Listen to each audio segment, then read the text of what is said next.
Good afternoon, and thank you for joining us today.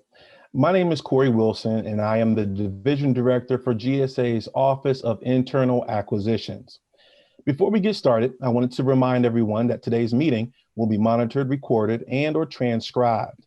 So now is the opportunity to remove yourself from this meeting at this point if you do not agree or consent. Today, we are here to talk about the GSA IT Regulations Management IT Support Services, RFI. We hope to share a couple of things: an overview of the Office of Regulation Management and their programs, a technical overview of the e-rulemaking and RISC IT systems, and lastly, answer some of your questions today. Today's event builds on GSA's commitment to engage with our industry partners to receive best practices and trends to aid in the development of future procurement planning. For today's meeting, closed captioning services are provided, and please retrieve the link provided in the chat section. Today, specifically, you will hear from Jennifer Hanna, Director of Financial Management and Office of Government-Wide Policy IT Services Division in GSA IT, Virginia Huth, Deputy Associate Administrator for the Office of Regulation Management, Tobias Schroeder, Director, E-Rulemaking Program, Boris Aratia, Director of the Regulatory Information Service Center, Linnell Soto, Branch Chief, OGP, IT Services Division, GSA IT, Catherine Palmer, IT Program Manager, OGP, IT Services Division as well, GSA IT, Nick Pierre-Louis, IT Project Manager, OGP, IT Services Division, GSA IT, and of course the Contracting Officer, Vivian Fields with the Office of Internal Acquisition. While we do want to hear from you, we do ask that you remain on mute throughout the duration of this presentation. You will get the opportunity during the Q&A section to submit your questions via the chat window in your Zoom application. We will respond to as many questions as we can in the time allotted. I now will hand it off to Jennifer Hanna, Director of Financial Management and Office of Government-Wide Policy IT Services Division in GSA IT. Good afternoon, everyone. Before we do a technical overview and go into the details of the RFI, we would like to first give you a brief overview of the e-rulemaking and Regulatory Information Service Center programs, as well as the IT systems that currently support them. The General Services Administration oversees the program management functions and systems development in support of the federal government regulatory process. The GSA IT organization manages technical support for all of the IT systems, while the Office of Regulation Management within the Office of Government-Wide Policy provides the program support through the E-Rulemaking Program Management Office and the Regulatory Information Service Center. The purpose of this RFI is to get input from our industry partners on our proposed approach to not only maintaining these systems, but also providing functional enhancements and potential modernization efforts to enhance service delivery to our customer agencies and the public. Before we get into the technical requirements around the e-rulemaking and risk systems, I'm going to hand it over to Virginia Huth, Deputy Associate Administrator for the Office of Regulation Management. Hi, everyone. Thank you, Jen. The Office of Regulation Management has a fantastic partnership with GSA IT. The Office of Regulation Management at GSA was stood up October 1st, 2019, and comprises the e-rulemaking PMO, which was moved over from the Environmental Protection Agency, and the Regulatory Information Service Center, which has been at GSA for some time. The priority for the Office of Regulation Management is to maintain continuity of service for its existing systems. OMB's Office of Information and Regulatory Affairs, or OIRA, the federal agencies, and the public rely on these systems to fulfill requirements for transparency and accountability throughout the federal rulemaking process. As our colleagues in GSA IT will be covering, there are challenges for maintaining these systems while simultaneously addressing an aging technical architecture. However, there is also significant potential to improve the existing portfolio of services and seek out new opportunities for federal-wide efficiencies in rulemaking should resources become available. These opportunities for efficiencies exist across e-rulemaking and risk, with the Office of the Federal Register and the Government Printing Office, and across the federal government. In addition, GSA is in the early stages of developing a new federal integrated business framework model for rulemaking management to support potential modernization and improve delivery of regulatory shared services. I will now hand it off to Boris Aratia, the Risk Director, for more information. Thank you, Virginia, and good afternoon, everybody. The risk team assists with the forecast of proposed regulations for publication in the fall and spring unified agendas, as well as the annual regulatory plan as required by Executive Order 12866, 13771, and other executive order requirements. The Regulatory Information Service Center / Office of Information and Regulatory Affairs Consolidated Information Systems, otherwise known as ROCUS, enables federal agencies to collaborate with the Office of Information and Regulatory Affairs, OIRA, at OMB in developing the unified agenda and the regulatory plan. Agencies use ROCUS to request new regulation identifier numbers or RINs, enter regulatory information, and electronically submit unified agenda and regulatory plan entries to OIRA for review, approval, and eventual publication. Additionally, ROCUS enables OIRA to review and approve regulatory information submitted by agencies, such as information collection requests under the authority of the Paperwork Reduction Act. So talking about ROCUS a little more, it consists of 4 primary modules that support regulatory actions. It has the Agenda and Regulations module, the Privacy module, the Paperwork Reduction Act module, and then it has the Executive Order 13771 module, which is also known as the 2-for-1 order, in which agencies are to take down 2 regulations for every new regulation that is proposed. The public-facing component of ROCUS is reginfo.gov, and you're welcome to go to that site and browse to get an idea what it includes. Reginfo.gov provides information to citizens about the regulatory process. The public is also able to provide feedback and request information from OIRA about specific regulatory actions through reginfo.gov. So I would now like to hand it off to my colleague, Tobias Schroeder, who's the director of the Euromaking Program Management Office. Tobias. Thanks, Boris. Good afternoon, everyone, and thank you for it. The Euromaking Program is a federal shared line of business comprising 43 partner agencies and their components. GSA serves as the managing partner. The Euromaking Program Management Office, or PMO, facilitates governance for the partnership and maintains shared IT services. The e-rulemaking systems comprised of regulations.gov and the Federal Docket Management System, or FDMS. As depicted by the graphic at the bottom of the slide, these IT services primarily support the public notice and comment process as required by the Administrative Procedure Act of 1946 and the E-Government Act of 2002. The public notice of a regulatory action is published through the Federal Register managed by the National Archives and Records Administration. And in the FR notice, the public is directed to a specific docket on regulations.gov for public comment. In FDMS, the rulemaking agency builds the docket, which links to the FR document and includes a collection of other supporting documents related to the regulatory action.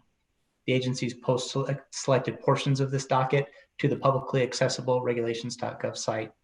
The public then reads the docket and can comment directly on any of the supporting documents, including the FR notice itself.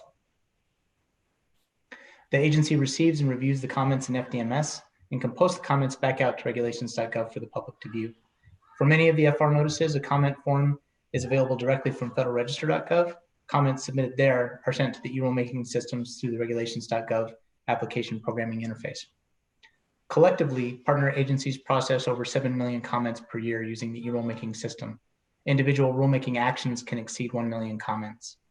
Since 2003, these shared IT services have created enterprise efficiencies for federal agencies by avoiding duplicative IT spending More importantly, regulations.gov provides one-stop access to multiple federal rulemaking dockets from a single website. The problem is that the technology for the application layer hasn't changed very much since the original system was deployed in 2003. At the center of the diagram, you'll see that the current process is primarily focused on pushing documents for manual access and review. While fundamental aspects of the notice and comment process have remained the same, however, the business needs and risks have evolved. This includes increasing need to shift from a document-centric model to a model that centers on the content within the documents. There are also evolving needs related to bot detection, fraud detection, network traffic monitoring, and advanced analytics. A series of executive orders over multiple presidential administrations have focused on developing and retrospectively reviewing regulations across federal agencies for redundancy, inconsistency, and cumulative burden. More recently, concern is focused in on how information technology can be abused to impede or influence policy decisions. These risks are laid out in more detail in the background section of the Statement of Objectives.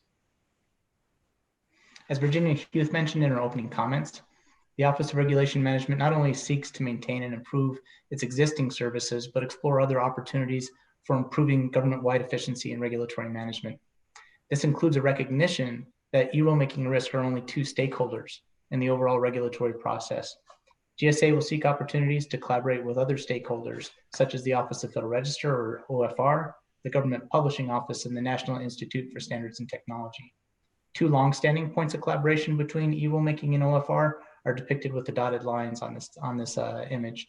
FDMS incorporates FR notices into dockets through a data feed, and the public can directly submit comments on FR notices from federalregister.gov using the regulations.gov API.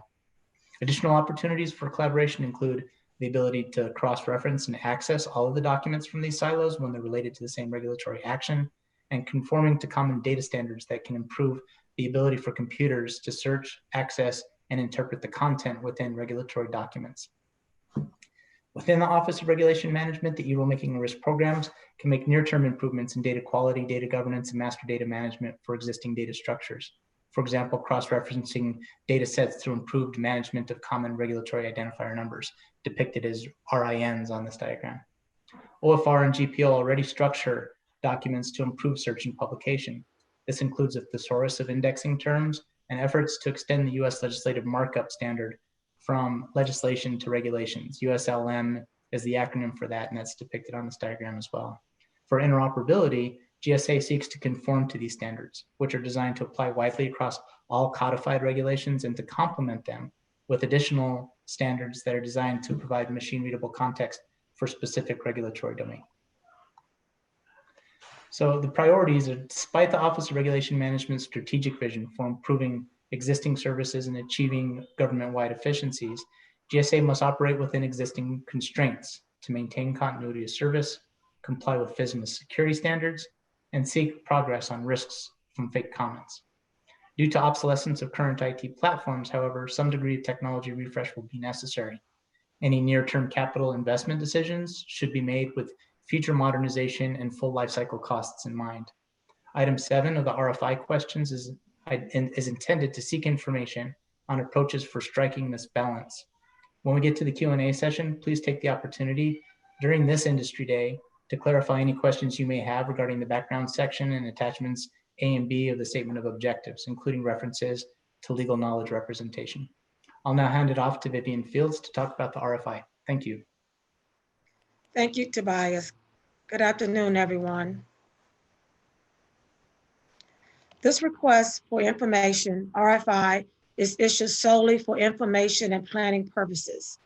It does not constitute a request for proposal, RFP, request for quote, RFQ, solicitation, or a promise to issue an RFP, RFQ, or solicitation in the future. This RFI does not commit the government to a contract or any supply or service whatsoever. The purpose of the RFI is to obtain information to support the future technical direction of GSA IT Regulations Management IT Support Services. Promote an acquisition environment that mitigates supply chain risk and is compliant with statutes, policies. The RFI is available on 3 sites. It's available on beta.sam.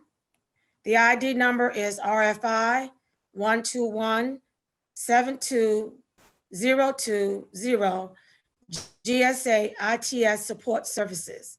ebuy.gsa.gov. The RFI number is RFQ 1470527. And on NASA Soup, it's on soup.nasa.gov, ID 178589. The RFI closes on January 29th, 2021 at 12 p.m. Eastern Standard Time. The RFI is not mandatory that you respond to. Information and research purposes only. No formal responses will be issued to questions on RFI. However, they will be addressed during today's meeting. The link to the Google Form submission is located in section 13 of the RFI SUE. I will now hand this over to Nick Pierre-Louise to provide a technical overview. Thank you, Vivian, and good afternoon, everyone. This is going to be a high-level overview and does not delve deep into the specifics of the system architecture, such as configurations and connection details. I'll begin with the e-rulemaking infrastructure, which is segmented into 3 operating environments. That is the National Computer Center environment hosting, which hosts the existing backend services to include the classic sites, the AWS environment for the modernized sites, and the disaster recovery backup site not depicted in this graphic here. The EPA NCC is the primary on-premises site for regulations.gov and FDMS.gov. The environment contains physical equipment such as networking, database appliances, and the physical servers for our virtual machines. The AWS architecture features a virtual private network and a virtual private cloud that restricts all public access and is hosted in a vendor-managed cloud environment. Rocus and RegInfo, on the other hand, are web applications with all of their components residing at GSA facilities. Moving on to the software and applications. The existing e-rule-making system of FDMS and regulations.gov consists of Documentum and Oracle database service components on the back end. Other major components include Endeca for search and content text analytic tools that integrate with database and content repository. Integrate with the database and the content repository. The majority of the data is imported and exported directly from the system, with the exception of some automated scripts and data exports through the application program interface. The API is our web service for accessing and posting data to and from regulations.gov, where users can request document search results or metadata for a specific document or docket. There are several services, tools, and features utilized through the web. There are also several services and tools utilized through Amazon Web Services. The Rocus and RegInfo.gov web applications utilize Oracle, Solaris, and Windows operating systems on the back end. Additional software components include Java and Apache products. As for the infrastructure, the e-rulemaking system network architecture consists of 2 tiers. Tier 1 is the external perimeter of the system boundary that protects the DMZ, the demilitarized zone system, such as web content servers and content switches. Next, we have Tier 2, which is the internal enclave or backend network that protects the internal system resources, such as database servers, backup systems, and the storage area network. Next slide, please. These resources connect via high-speed local area network consisting of Ethernet, fiber, and other media that connects the servers and their related storage and support equipment. To give you a sense of the resource environment, the system consists of over 75 small to large virtual machines using Linux and Microsoft-based operating systems. Next, regulations.gov and FDMS application services are hosted in AWS.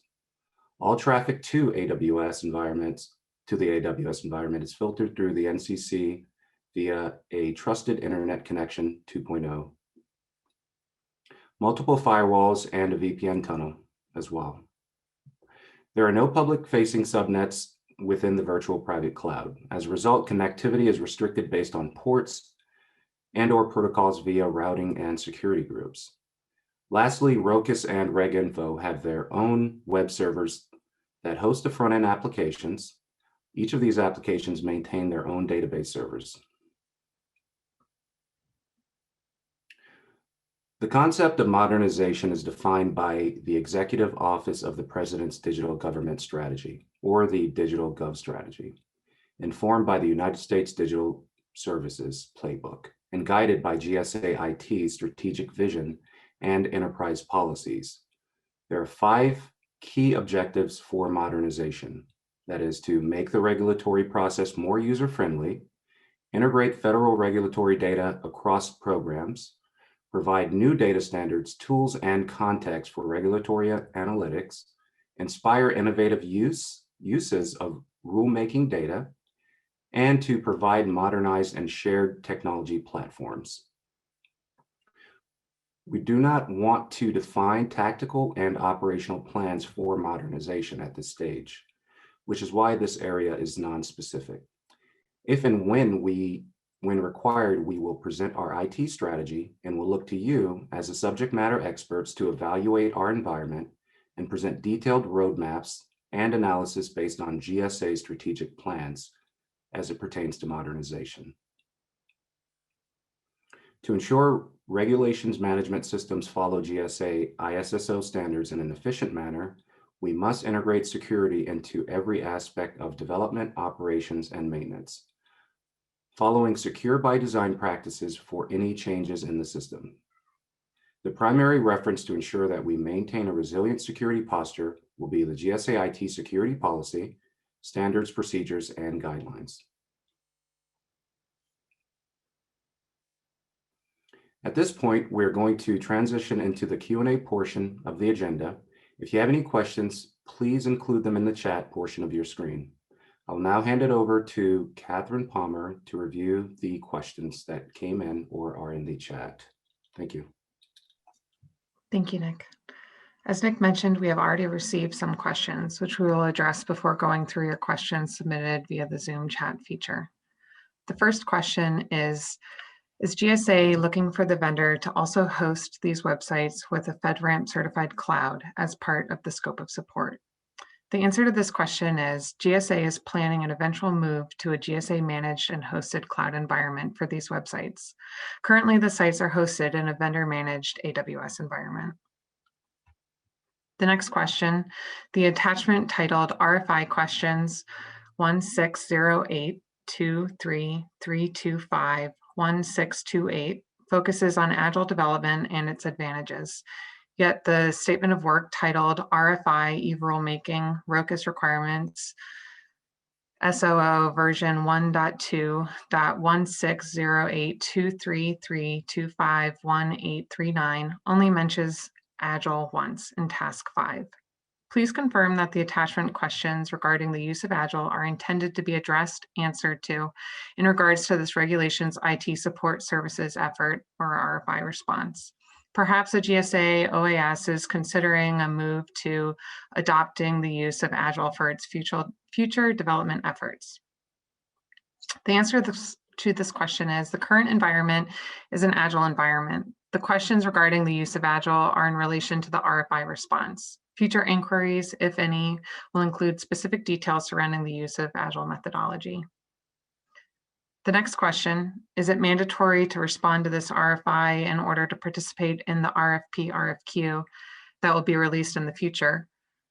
I'll turn this over to Vivian to respond. Vivian, you're on mute. No, it is not mandatory to respond to this RFI.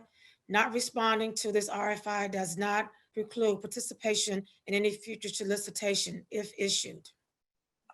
Thanks, Vivian. The next question, do we only need to answer the RFI questions or do you also require us to submit our capability statement? What other documentation do we need to provide? I'm going to turn this over again to Vivian to respond.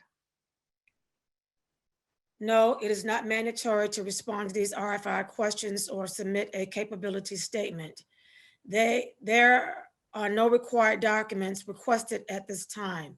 Documentation and responses provided by companies are for research information gathering purposes only.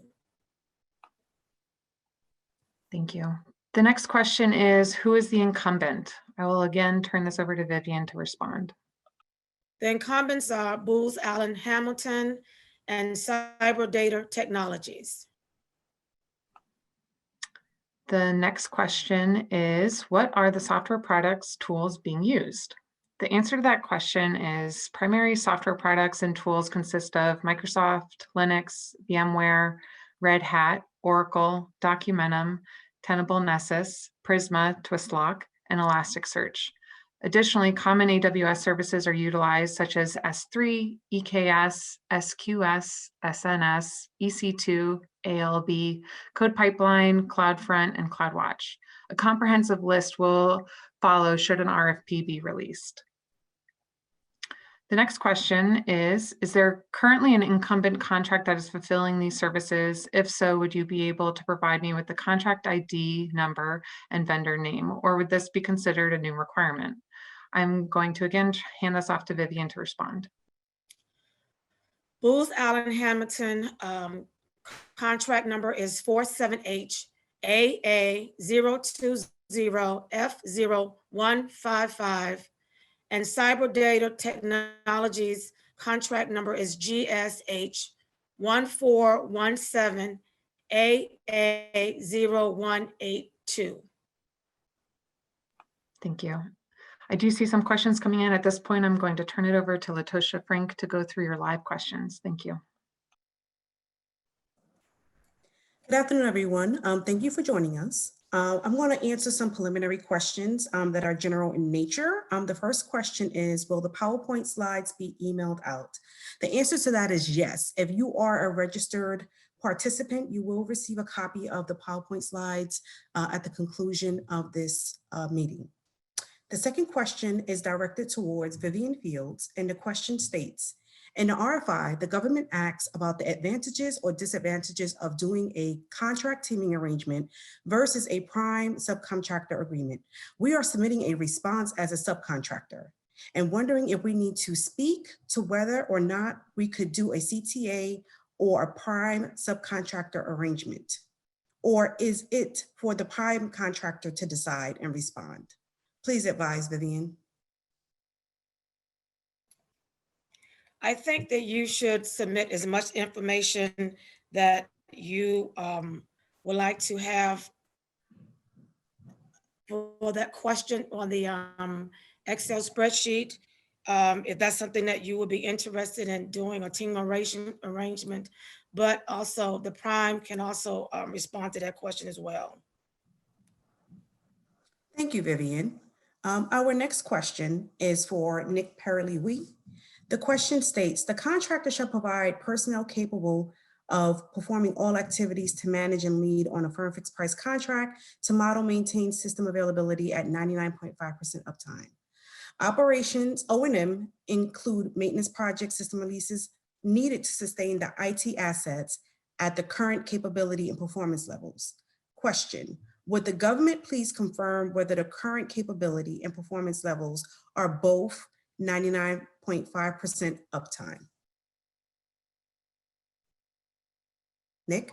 Can you repeat the last portion of the On the last portion of the question states, would the government please confirm whether the current capability and performance levels are both 99.5% uptime? Yes, that is because the current capability is tied directly to the performance level of the contract, which means that we need to ensure that regulations.gov is up and running for the public to comment on in accordance with those service levels. So as that is the case, it is naturally tied into the performance of the contract. Hopefully that answered the question. Thank you. The second part to that question is also asking, please confirm This is the only SLA for this task.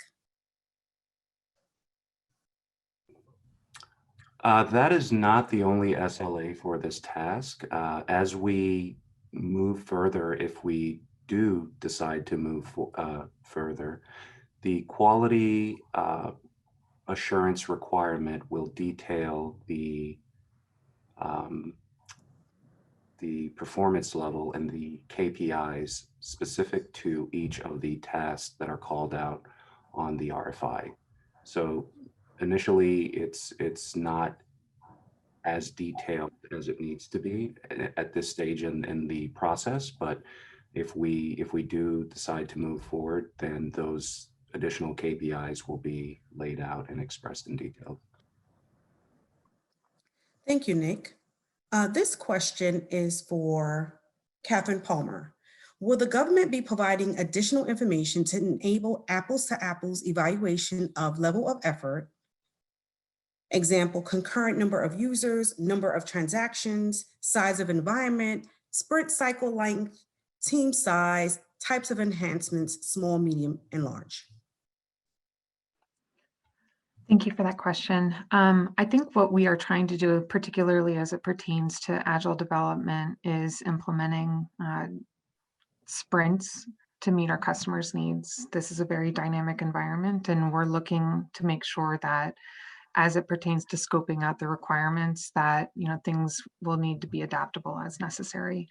When it pertains to scoping out like t-shirt sizes or whatever agile terminology is commonly used, we'll certainly work with the contractor to make those definitions. But apples to apples, if we're talking about comparing between programs, we certainly hope if there's more information that has not been or is not clear in the RFI, we look to you to help us understand where we can be more clear should there be future acquisition. Thank you.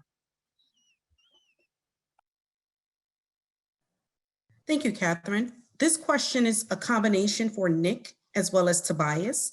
And the question states, the SUE states, to maintain continuity, the contractor will ensure 100% of federal rulemaking from partner agencies are posted in regulations.gov/FDMS for public access, downloading, printing, bookmarking, and commenting. Would the government please provide historical data on the number of rulemakings posted annually? Tobias, do you want to take that, or do you want me? I don't think we have that metric right now, or at least I don't. Yeah, it's a metric, but right now I think in the RFI phase, I don't have a specific answer to that question.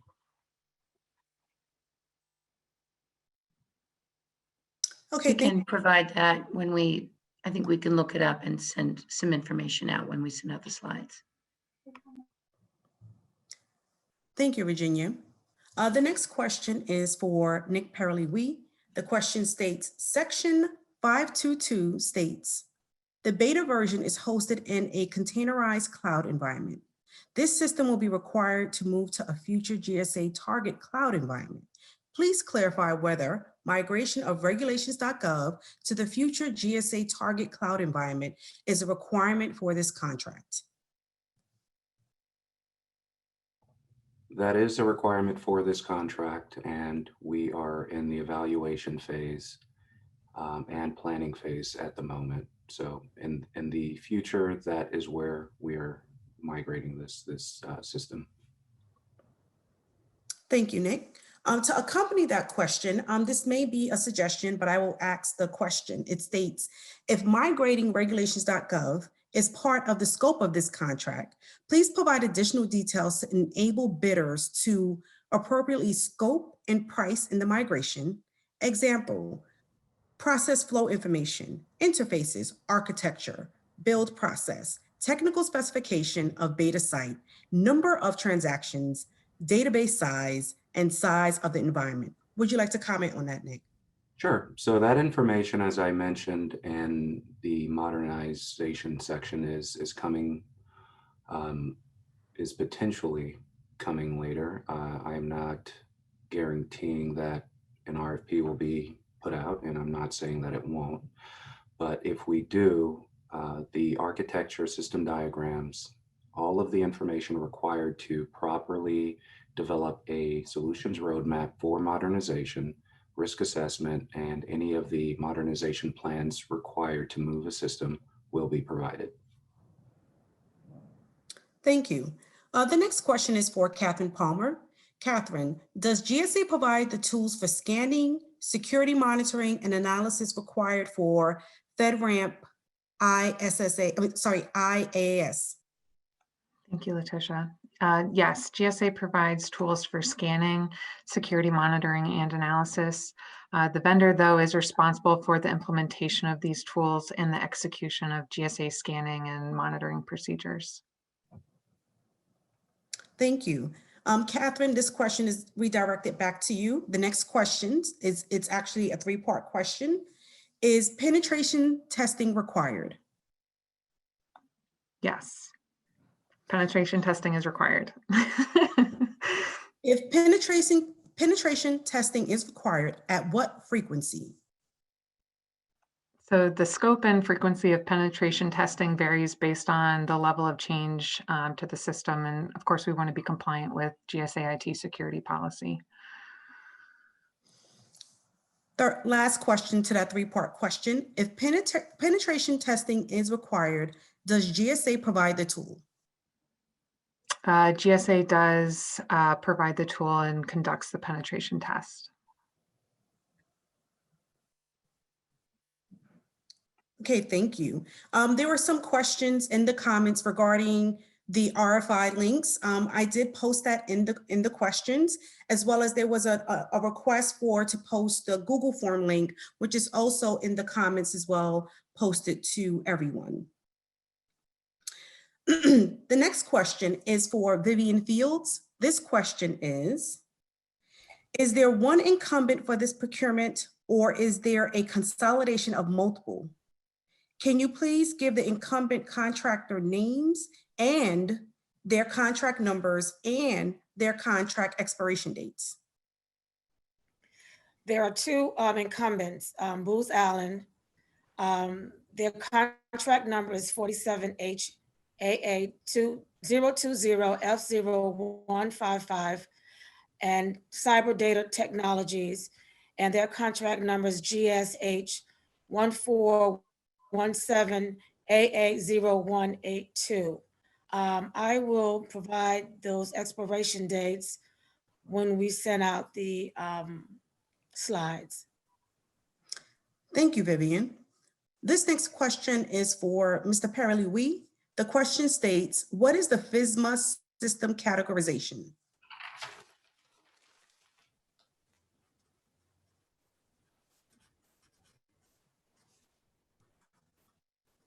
And Nick, you're on mute. But Sorry about that. I said moderate. Did you catch that? I'm sorry, can you repeat the answer again? It's FEMA moderate. Thank you for that answer. You're welcome. Sorry about that. This question is for Vivian Fields. Is GSA looking to make this a full and open, or are they considering a small business set aside?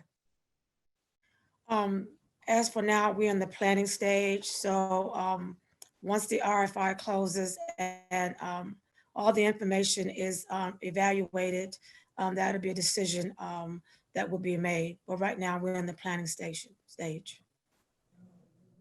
Thank you. The next question asks, will this session be recorded? Yes, this session is being recorded and it will be posted on GSA's YouTube channel. The next question states, and this question is for Catherine, should a GSA schedule small business that provides comment analysis and bot detection tools respond alone or in conjunction with a prime? Thank you for that. I think Vivian has already touched on this I want to just reiterate what she had mentioned, but I think vendors should provide as much information as possible. Vivian, do you want to add to that? There's certainly no requirement one way or another, but I'll defer to Vivian as well. What was the question again, Latasha? Pretty much based on this company's capabilities, they're wondering if they can respond solo or in conjunction with the prime. So Vivian, I think the answer to this is we're in the RFI information gathering stage. And so if you would like to respond solo, there is no requirement for you to respond with a prime during the RFI phase. So we welcome all interested parties to provide their responses in assisting in the procurement planning purposes. Yeah, that's true.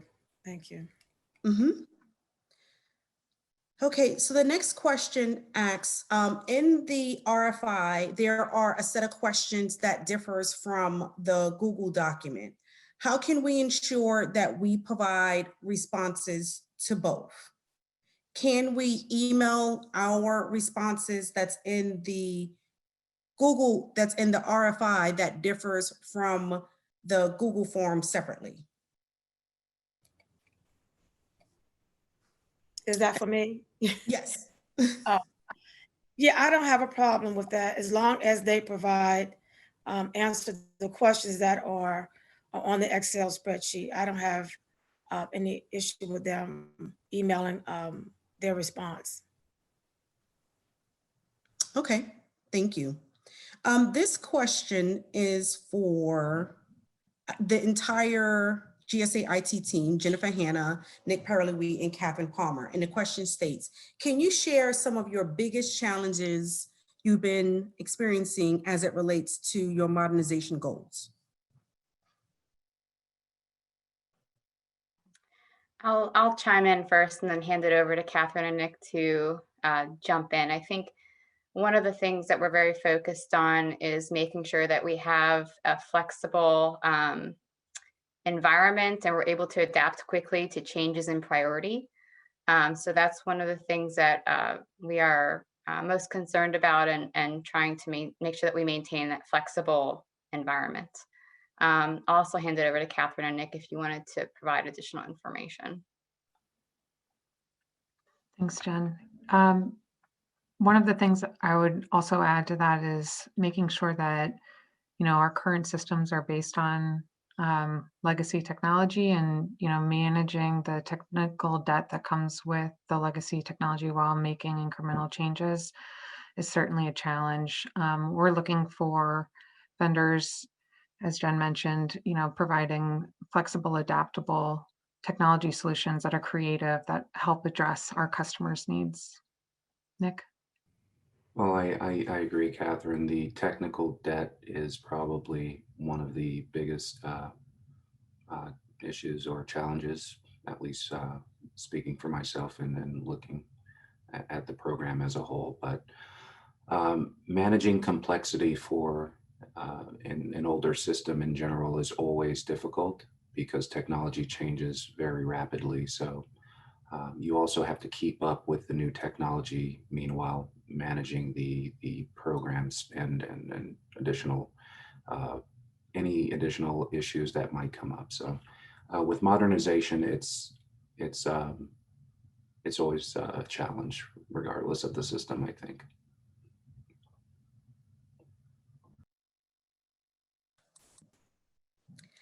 Thank you. The next question is for Vivian. Vivian, has the government decided where the final solicitation, what vehicle will be utilized and where the final solicitation will be posted? No, as I stated before, we're in the planning stage, so that hasn't been determined.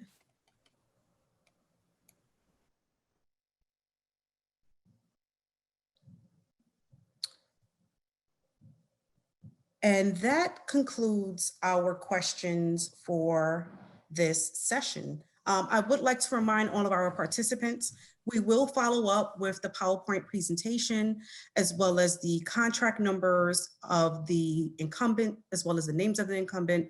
And we will also provide clarifying questions regarding sending your separate responses that differs from the Google form questions. So that will be followed up via email to all of the participants listed here.